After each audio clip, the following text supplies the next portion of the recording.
Olá pessoal, eu sou a professora Miriam Batalini do Centro de Ensino Médio 1 do Paranoá e hoje eu venho apresentar para vocês o trabalho realizado pelos terceiros anos. A cadeira é a língua portuguesa e eu espero que vocês gostem, pois foram selecionadas 6 aulas aqui muito boas para apresentar a vocês. Espero que vocês curtam. Um grande beijo!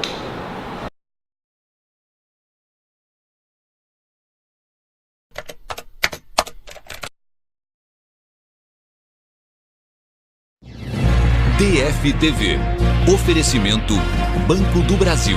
Cuidando do que é importante para você.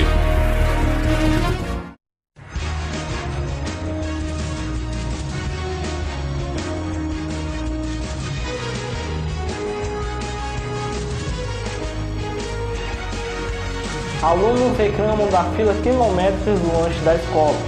Hoje teremos uma reportagem especial sobre o Rubem Alves. O Enem está chegando e você está se preparando?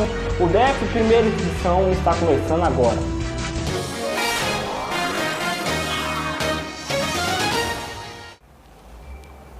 Bom dia! O DF primeira edição começa agora com uma reportagem especial sobre Rubem Alves. Vamos agora com um documentário sobre esse artista com o pedagogo Luan Salustiano. É com você, Luan.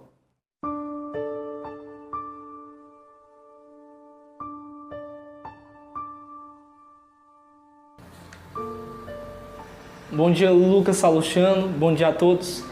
Hoje eu vou estar explicando um pouco mais sobre a vida do Rubem Alves. Bom, enfim, quem foi Rubem Alves? Rubem Alves ele foi um teólogo, educador, tradutor e escritor de vários livros brasileiros. Ele escreveu, por exemplo, como livros de teologia, psicologia, filosofia e principalmente também livros infantis. Ou seja, ele mostrou através desses livros infantis o amor que ele tinha pela educação e pelas crianças. Bom, continuando, ele nasceu na cidade de Boa Esperança, Minas Gerais, em 15 de setembro de 1933. E, passados alguns anos, entre 1953 e 1957, ele cursou o curso de teologia em São Paulo e mudou-se para Minas Gerais, onde exerce a função de pastor. Por que o Rubem Alves ele se tornou pastor? Para você entender, ele nasceu em uma família protestante. Ou seja, de acordo com isso, com o passar dos anos ele foi aprendendo costumes, culturas sobre a teologia e acabou exercendo a função de pastor. E continuando aqui o nosso raciocínio, só que em 1968 foi perseguido pelo regime militar brasileiro, acusado de subversão. Mas eu sei que vocês estão fazendo essa pergunta aí na sua cabeça. O que é subversão? Oposição às normas do regime militar naquela época. Ou seja, ele estava se opondo a uma ideia do regime militar naquela época.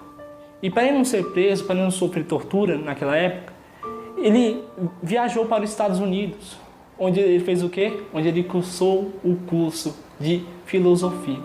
Ele estava cursando o curso de filosofia lá, conseguiu se formar e voltou para o Brasil na década de 70, onde deu aula de filosofia na Unicamp. Olha até aí a história de Rubem Alves como interessante. Ele foi teólogo e agora virou professor de filosofia. Olha que contraste entre a fé e a razão. Ele estava explicando esses dois modos da vida dele. E nos anos 80, ele torna-se um psicanalista através da Sociedade Paulista Psicanalista. Ou seja, ele se transformou essa pessoa.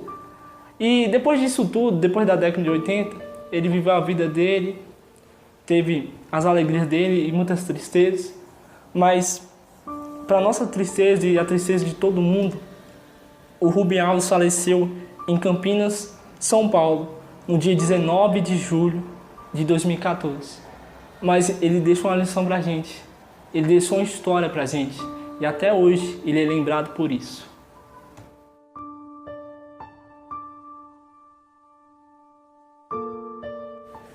Bom, como nós já aprendemos um pouco sobre a vida do Rubem Alves, agora nós aprenderemos sobre a obra dele. Vamos começar pelo esse livro aqui, Ostra Feliz Não Faz Pérola. Nesse livro, ele retrata o quê? parte do ponto de vista do incômodo, tristeza e sofrimento, capaz de criar coisas extraordinárias. Para ele, nesse livro, vai retratar um extraordinário sobre com os incômodos da vida você consegue sair de uma maneira que você nunca tinha nem pensado. E o próximo livro que ele fala é sobre o tempo e a eternidade. Ou seja, ele fala que a loucura da vida libera mais prazer. Vou dar um exemplo aqui para vocês bem rápido. Quando você vai ao cinema assistir algum filme de terror ou um filme de ação, você se sente mais elétrico, você sente medo, começa a se tremer. Durante essas 2 horas, você sente esse prazer. Mas acabando essas 2 horas, quando a luz do cinema se acende e você sai da sala do cinema, parece que a sua vida não vai ser a mesma, porque você experimentou outros prazeres. Ou seja, ele fala isso sobre esse livro. E no próximo livro que ele fala é Conversa com quem gosta de conversar. Nesse livro ele fala muito sobre os professores e sobre a educação e a importância da educação na sociedade. E retrata essas 2 coisas. E no próximo que eu vou falar aqui para vocês, como ele foi um teólogo, é claro que ele tinha que explicar sobre o que é religião. Nesse ponto de vista, ele faz o quê? Ele faz uma reflexão acerca do sentido da religião, tanto para o ser humano, quanto para a sociedade. E por fim, como ele criou também um livro infantil que é mais conhecido do Rubem Alves, é O Patinho que Não Aprendeu a Voar. Olha, te recomendo esse livro, hein? E nesse livro, ele fala acerca da liberdade. Ou seja, essas foram algumas das obras do Rubem Alves. Bom, agora nós iremos aprender um pouco mais sobre as crônicas do Rubem Alves. E essa crônica que eu vou estar explicando agora para vocês é sobre a rã e o escorpião. Escute que é bastante interessante e no final dessa crônica eu vou dar uma reflexão para vocês segundo o Rubem Alves. Bom, num certo dia uma floresta, ela começou a pegar fogo. E os animais que sabiam nadar, eles pulavam no rio e levavam seus amigos nas costas para atravessar aquele rio para o outro lado. Só que tinha um porém, existia o escorpião. O escorpião, ele não tinha amigos. E ele olhando para trás, viu aquele fogo a cada vez mais chegando perto dele e se desesperou. E já ficou assustado. Falou, peraí, se eu ficar aqui eu vou morrer. Eu vou para a beira daquele lago para ver se eu acho alguém que me carregue. Ele foi na beira daquele lago e encontrou o quê? A Dona Rã. Chegando na Dona Rã, a Rã já estava um pouco desconfiada e falou, Dona Rã, tem como você me ajudar? Porque se eu ficar aqui eu vou morrer, me carrega nas suas costas, por favor. E a Rã, que não é besta nem nada, respondeu, mas seu escorpião, se eu te carregar nas minhas costas, você vai me picar e no meio desse lago a gente vai morrer junto. Mas o escorpião já com o coração já apertado, com medo de morrer naquele fogo, falou, Dona Rã, faz o seguinte, eu não vou te picar, eu prometo. E a Rã, que tinha um coração tão bom, falou, tá bom, escorpião, sobe nas minhas costas que eu te levo no meio desse lago, para atravessar esse lago. Enfim, eles conseguiram fugir do fogo, e só que eles estavam o quê? Ainda no meio do lago. Estavam ainda no meio do lago. E chegando no meio do lago, o escorpião, ele viu seu reflexo na água e viu que já estava um pouco emudecido, um pouco mais calmo, mas ele sempre estava olhando lá para o fogo, ele estava com medo do fogo ainda. Só que os animais do outro lado, que tinham passado aquele lago, viu e começaram a rir do escorpião. Escorpião, você não é aquele bonzão, aquele fortão que pica os outros, agora está mais calmo. Só que não deu ouvido daquilo. E ele pensou consigo mesmo, nossa, a rã é tão amiga. E nunca senti tão perto, nunca senti a pele de alguma pessoa tão perto, de algum animalzinho tão perto. E começou a se tornar amigo da rã. Só que com os outros animaizinhos dele, ele logo se indignou. Não, peraí, a minha natureza não é essa. Foi lá e picou a rã e ambos morreram. E morreu.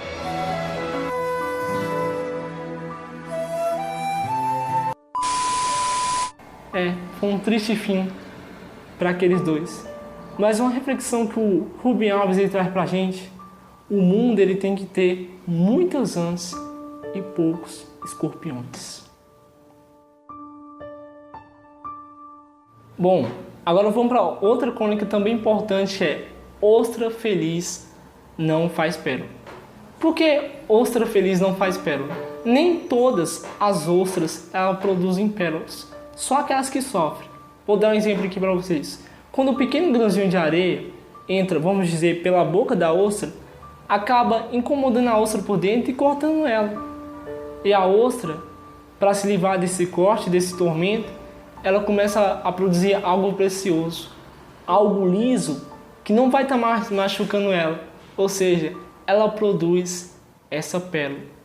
Em meio daquela dificuldade, em meio daquela tristeza que ela está passando, ela produz essa peça preciosa, essa pérola. E antes de acabar esse documentário, eu vou estar falando a resposta da número 1. E a resposta da número 1 é...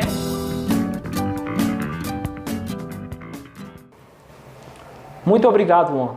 E o DF primeira edição vai ficando por aqui. Obrigado pela sua companhia e tenha um ótimo dia.